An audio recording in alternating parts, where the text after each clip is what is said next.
അർദ്ധവാർഷിക പരീക്ഷ 3-ാം ക്ലാസ് ദുറൂസുൽ ഇഹ്സാൻ. പരീക്ഷയ്ക്ക് ഏറ്റവും കൂടുതൽ ചോദ്യങ്ങൾ വരാൻ സാധ്യതയുള്ള 5, 6, 7 എന്നീ 3 പാഠങ്ങളിലെ പ്രധാനപ്പെട്ട എല്ലാ വിഷയങ്ങളും ഇമ്പോർട്ടൻ്റ് ആയിട്ടുള്ള കാര്യങ്ങൾ മാത്രം ചർച്ച ചെയ്യുന്ന ഒരു വീഡിയോ ആണ്. മുഴുവൻ കാണുകയാണെങ്കിൽ പരീക്ഷയ്ക്ക് നല്ല രൂപത്തിൽ എഴുതാനും മാർക്ക് വാങ്ങാനും നമുക്ക് കഴിയും. നമുക്ക് ആദ്യം 5-ാമത്തെ പാഠം സ്വഭാവത്തിലാണ് സൗന്ദര്യം എന്നുള്ളതിലെ കാര്യങ്ങൾ പറയാം. അതിൽ പ്രധാനപ്പെട്ടൊരു ഹദീസ് ഉണ്ട്, നിങ്ങളൊക്കെ പഠിച്ചിട്ടുണ്ടാവുമെന്ന് വിചാരിക്കുന്നു. അല്ലാഹുമ്മ ഹസ്സൻത ഖൽഖി വഅഹ്സിൻ ഖുലുഖി. അല്ലാഹുവേ, എൻ്റെ സൃഷ്ടിപ്പിനെ നീ നന്നാക്കിയതുപോലെ എൻ്റെ സ്വഭാവത്തെയും നീ നന്നാക്കണേ എന്ന് നബിതങ്ങൾ എപ്പോഴും പ്രാർത്ഥിക്കാറുള്ള ആ പ്രാർത്ഥന നിങ്ങളൊക്കെ പഠിച്ചിട്ടുണ്ടാവും. ഇനി അതിൽ വരുന്ന ചോദ്യങ്ങൾ വായിക്കാം. സൽ സ്വഭാവം എന്നാൽ എന്ത്? നല്ല വാക്കുകൾക്കും പ്രവർത്തികൾക്കും പ്രേരകമാകുന്ന മാനസികമായ അവസ്ഥയാണ് സൽസ്വഭാവം. ഇമ്പോർട്ടൻ്റ് ആണ്. നല്ല വാക്കുകളും പ്രവർത്തികൾക്കും പ്രേരകമാകുന്ന മാനസികമായ അവസ്ഥയാണ് സൽസ്വഭാവം. രണ്ടാമത്തത്, സൃഷ്ടികളിൽ ഏറ്റവും നല്ല സ്വഭാവി ആരാകുന്നു? നബി സല്ലല്ലാഹു അലൈഹി വസല്ലമ തങ്ങളാണ്. മൂന്നാമത്തത്, നന്മ തിന്മ തൂക്കുന്ന തുലാസിൽ ഏറ്റവും ഭാരം തൂകുന്ന നന്മ ഏതാണ്? സൽസ്വഭാവമാണ്. നാലാമത്തത്, സൽ സ്വഭാവത്തിൻ്റെ ലക്ഷണങ്ങൾ എന്തെല്ലാമാണ്? പുഞ്ചിരിക്കുന്ന മുഖം, ആരും ഇഷ്ടപ്പെടുന്ന സംസാരം, അർഹിക്കുന്നവർക്ക് നൽകുന്ന ആദരവ്, നന്ദി പ്രകടിപ്പിക്കാനുള്ള മനസ്സ്, ക്ഷമിക്കാനും മാപ്പ് നൽകാനുമുള്ള കഴിവ്, തെറ്റിൽ നിന്ന് മാറി നിൽക്കാനുള്ള മനോഭാവം, മറ്റുള്ളവരെ സഹായിക്കാനുള്ള താൽപ്പര്യം. ഇതൊക്കെ സൽ സ്വഭാവത്തിൻ്റെ ലക്ഷണങ്ങളാണ്. ഉറപ്പായും നമുക്ക് പരീക്ഷയ്ക്ക് ചോദ്യം പ്രതീക്ഷിക്കാവുന്നതാണ്. ഇനി 5-ാമത്തത്, സൽ സ്വഭാവം ഉണ്ടാവാനുള്ള വഴികൾ എന്തെല്ലാം?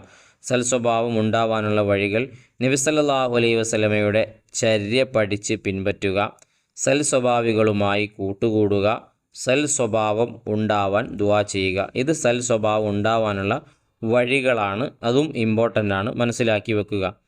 ഇനി നമുക്ക് 6-ാമത്തെ പാഠം കൽബിന് കാവലിരിക്കാം എന്ന പാഠത്തിൽ അലാ വഇന്ന ഫിൽ ജസദി മുദഅതൻ ഇദാ സ്വലഹത്ത് സ്വലഹൽ ജസദു കുല്ലുഹു വ ഇദാ ഫസദത്ത് ഫസദൽ ജസദു കുല്ലുഹു അലാ വഹിയൽ കൽബ്.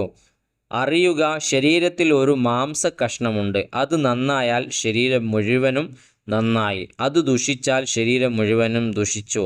അറിയുക, അതാണ് ഹൃദയം. ഏതാണെന്ന് ചോദിക്കും, അതാണ് ഹൃദയം. ഇത് ഈ പാഠത്തിലെ ഇമ്പോർട്ടൻ്റ് ആയിട്ടുള്ളൊരു ഹദീസും അതിൻ്റെ ആശയവുമാണ്. ഇനി നമുക്ക് വ്യക്തമാക്കാം എന്നുള്ളതിൽ ഏറ്റവും ഇമ്പോർട്ടൻ്റ് ആയിട്ടുള്ള കാര്യങ്ങളാണ് ഷിർക്ക്. അള്ളാഹുവിനെ പോലെ മറ്റൊരാളുണ്ടെന്നോ അള്ളാഹു അല്ലാതെ ആരാധനയ്ക്ക് അർഹനായ മറ്റൊന്ന് ഉണ്ടെന്നോ ഉള്ള വിശ്വാസമാണ് ഷിർക്ക്. ഇമ്പോർട്ടൻ്റ് ആണ്. ഇത് പഠിക്കാതെ ഉറങ്ങിക്കഴിഞ്ഞാൽ നാളെ പരീക്ഷയ്ക്ക് ഈ ചോദ്യം വരുമ്പോൾ നമ്മൾ പ്രയാസപ്പെടും.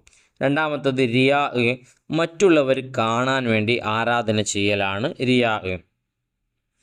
ഇനി കിബർ ഏതാണ്? സത്യം നിഷേധിക്കലും ജനങ്ങളെ നിസ്സാരമാക്കലുമാണ് കിബർ. ഇനി ബുഖ്ൽ, പിശുക്കോ, സമ്പത്ത് ആവശ്യത്തിന് ചെലവാക്കാതെ പിടിച്ചു വെക്കലാണ് ബുഖ്ൽ എന്ന് പറയുന്നത്. ഇനി മനുഷ്യൻ്റെ പ്രവർത്തനങ്ങളെ നിയന്ത്രിക്കുന്നത് ഏത്? മനുഷ്യൻ്റെ പ്രവർത്തനങ്ങളെ നിയന്ത്രിക്കുന്നത് കൽബ്, ഹൃദയമാണ്. കൽബിനെ ദുഷിപ്പിക്കുന്ന 2 കാര്യങ്ങൾ എന്തൊക്കെയാണ്? കൽബിനെ ദുഷിപ്പിക്കുന്ന 2 കാര്യങ്ങൾ ഷിർക്കുണ്ട്, അതുപോലെ തന്നെ റിയാ. ഷിർക്ക് എന്താണെന്ന് ഇപ്പോൾ നമ്മൾ പറഞ്ഞു. അതുപോലെ തന്നെ റിയാ, ആളുകൾ കാണാൻ വേണ്ടി ഇബാദത്തെടുക്കലല്ലേ. ഇനി 3-ാമത്തത് വളരെ ഇമ്പോർട്ടൻ്റ് ആയിട്ടുള്ള കൽബിനെ നന്നാക്കാനുള്ള 2 വഴികൾ എന്തൊക്കെയാണ്? നല്ല കാര്യങ്ങൾ ശീലമാക്കുക, നല്ല കാര്യങ്ങൾ ശീലമാക്കുക, തെറ്റായ ശീലങ്ങൾ ഒഴിവാക്കുക, തെറ്റായ ശീലങ്ങൾ ഒഴിവാക്കുക. അപ്പോൾ ഇതൊക്കെയാണ് ഈ പാഠത്തിൽ ഇമ്പോർട്ടൻ്റ് ആയിട്ടുള്ളത്. ഈ പാഠത്തിൽ നല്ലൊരു ചോദ്യം നമുക്ക് പ്രതീക്ഷിക്കാം. എല്ലാവരും ഈ പാഠത്തിലെ കാര്യങ്ങളൊക്കെ പഠിച്ചു വെക്കുക. ഇനി നമുക്ക് 7-ാമത്തെ പാഠം നീ കോപിക്കരുത് എന്നുള്ള പാഠം വായിക്കാം. ലൈസ ഷദീദു ബിസ്സുറാത്തി ഇന്നമ ഷദീദു മൻ യംലികു നഫ്സഹു ഇൻദൽ ഗളബ്. ഗുസ്തിയിൽ വിജയിക്കുന്നവനല്ല ശക്തൻ, കോപം വരുമ്പോൾ അവൻ്റെ ശരീരത്തെ നിയന്ത്രിക്കാൻ കഴിവുള്ളവനാണ് യഥാർത്ഥ ശക്തൻ. ഇങ്ങനൊരു ഹദീസ് വരുന്നുണ്ട്. അതിൻ്റെ ആശയവും ആ ഹദീസിൻ്റെ അറബിയും പഠിച്ചു വെച്ചാൽ നന്നായിരിക്കും. ഈ പാഠത്തിലെ ചോദ്യം കോപം വരുത്തി വെക്കുന്ന അപകടങ്ങളിൽ 3 പറയാനാണ്. മറ്റുള്ളവർ നമ്മുടെ ശത്രുക്കളാകും. അപ്പോൾ മറ്റുള്ളവരൊക്കെ നമ്മുടെ ശത്രുക്കളാകും.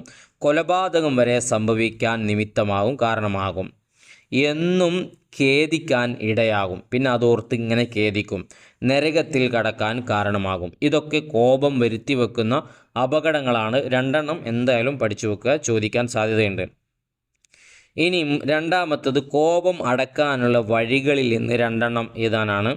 അഊദു ബില്ലാഹി മിനശ് ശൈത്വാനിർ റജീം എന്ന് പറയുക, നിൽക്കുന്നവനാണെങ്കിൽ ഇരിക്കുക, വുളൂ ചെയ്യുക. ഇതൊക്കെ കോപം അടക്കാനുള്ള വഴികളാണ്. അപ്പോൾ ഇതൊക്കെയാണ് ഈ പാഠഭാഗത്തിൽ ഇമ്പോർട്ടൻ്റ് ആയി വരുന്ന ചോദ്യങ്ങൾ. ഇതിൻ്റെ ഉത്തരങ്ങളൊക്കെ എല്ലാവരും പഠിച്ചു എന്ന് ഉറപ്പുവരുത്തുക.